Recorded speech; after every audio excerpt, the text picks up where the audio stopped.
2026 has felt noticeably lighter on Metroidvania releases, especially for us at I Dream of Indie Games, where covering one every couple of weeks has practically become tradition around here. So when Akatori arrived in our inbox, it was oddly kind of refreshing.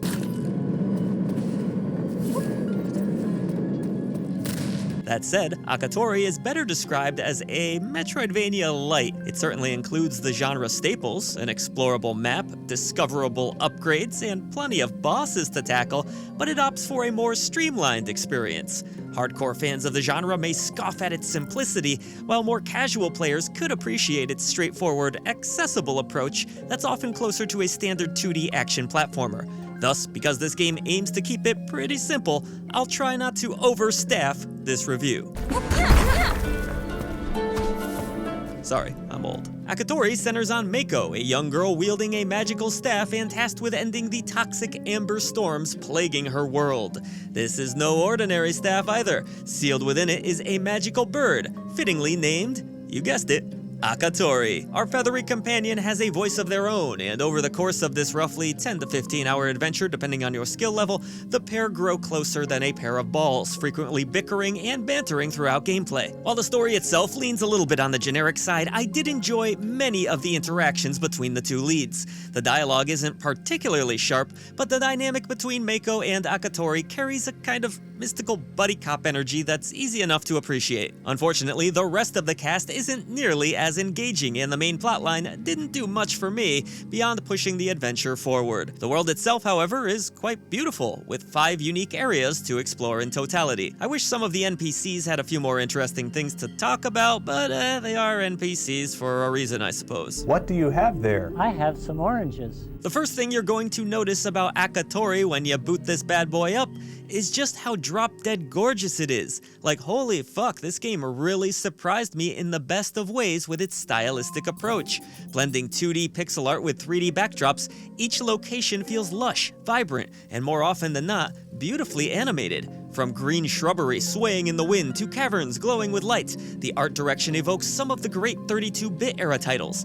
Games like Xenogears and Klonoa come to mind, nostalgic in its flavor, yet with a modern sheen that smooths out some of the rough edges that the era was known for. Akatori is truly beautiful to gaze upon from beginning to end, so make sure you stick around for the staff roll.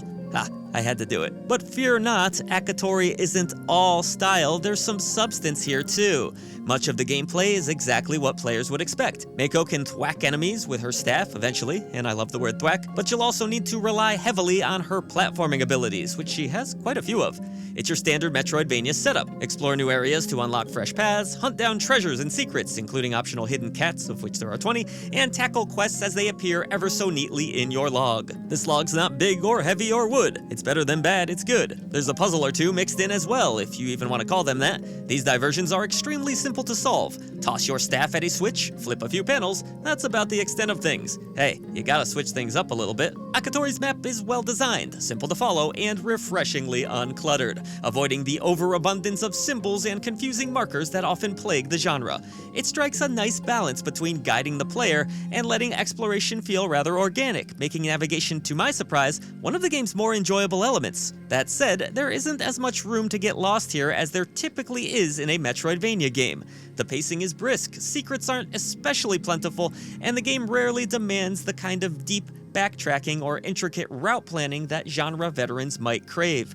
Instead, Akatori keeps players moving forward at a pretty rapid pace.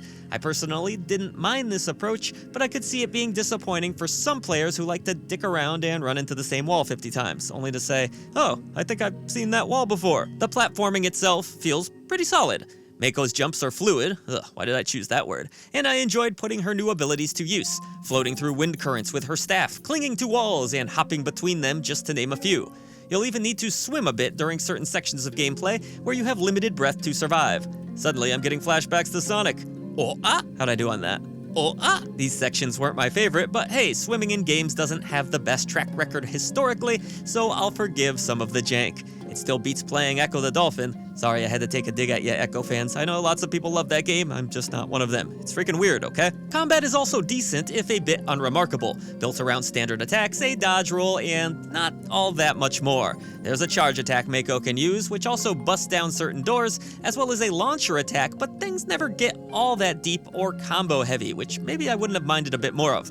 Boss battles fare better though, mixing the game's platforming elements into their patterns in clever ways. But your typical encounters are, well, kinda blah and mostly a means to collect currency, which you'll need to buy stuff. More on that in a sec. You're given only a small handful of enemy types to contend with. Some fire projectiles, some fly straight at you, and many, frankly, don't do much of anything upon first encounter before suddenly striking you out of nowhere and taking half your health. Sadly, some of these foes seem to have earned their degree at the Al Bundy Institute of Stupidity, because the AI is just not that sharp in spots.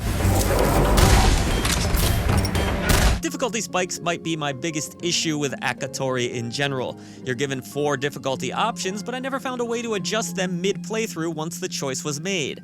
Had I known that even basic enemies would deal absurd amounts of damage, I might have gone with story mode instead. I chose Confrontation, which is supposed to be the equivalent of normal, and ended up dying countless times, forced to replay the same stretches over and over ad nauseum. One of my least favorite things to do in the world these days.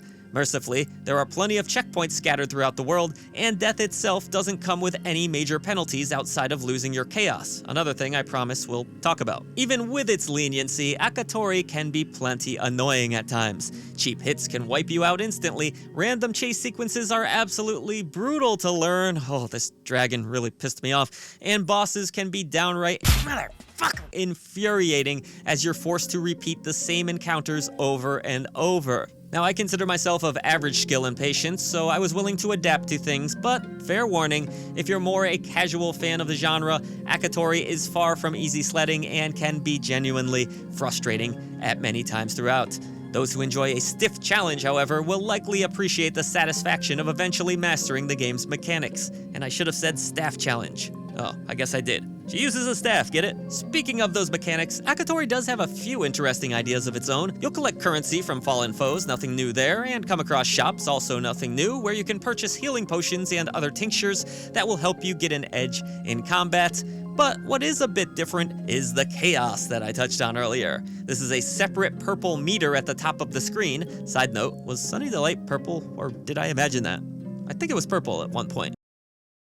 Anyways, this purple meter can be filled, allowing you to ring bells scattered throughout the map to unlock new abilities. There's another catch though. You'll be transported to a different realm as if you're about to take part in a battle with Shao Kahn in Mortal Kombat, locked into an arena-style battle where you must clear out every enemy before gaining your reward. Personally, I thought earning chaos on its own was enough of a challenge, especially since you lose it each time you use a rest spot, and didn't feel the need for these sometimes obnoxious sections to exist at all. They weren't fun in the least. Akatori's sound design is pleasant enough.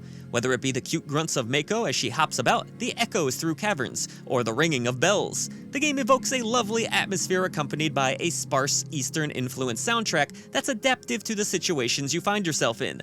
I can't say there were any major standout compositions here, as even during this review process I had to go back and remind myself what some of the songs sounded like, but overall, the game is pretty. Great news on the performance front too, well mostly. Due to having to be away from home, I was forced to play Akatori on my Nitro 5 laptop, which is far from a beast. To my surprise, after updating the drivers, the game ran like butter, even at frame rates above 60 FPS. A few skips here or there, yes, but commendable optimization overall. This bodes well for those of you who wish to play on lighter hardware, or hopefully the soon-to-be-released console versions, though the Steam Deck is sadly not the best way to play currently, unless you're okay with some pretty severe frame rate spikes when traversing different areas. And gosh, as Steam Deck ages, I'm really starting to notice more and more performance issues in newer indie games. You hate to see it. It's playable depending on your tolerance, but far from ideal. As far as options go, there's really not much here outside of changing resolution and the usual smattering of settings, though like I said, I would appreciate the option to change difficulties in-game at some point because this bitch gets tough. While Akatori is far from perfect, it offers a solid Metroidvania experience that keeps things basic. The visuals and sound are very impressive, there's some decent combat and clever boss encounters, a few secrets to discover, not enough in my opinion, and an easy-to-follow map that makes for a streamlined experience. Sure, hardcore fans of the genre probably won't get a ton out of this one, and the difficulty spikes can even be off-putting to more casual players on the normal setting, but I still had some fun exploring this world and getting to know Mako and Akatori, even if I shouted at my screen once or twice or 20 times. It's overall a well-made product that's worth checking out, and I look forward to seeing more from this talented developer in the future. I am awarding Akatori the Bronze Genie Lamp of Approval.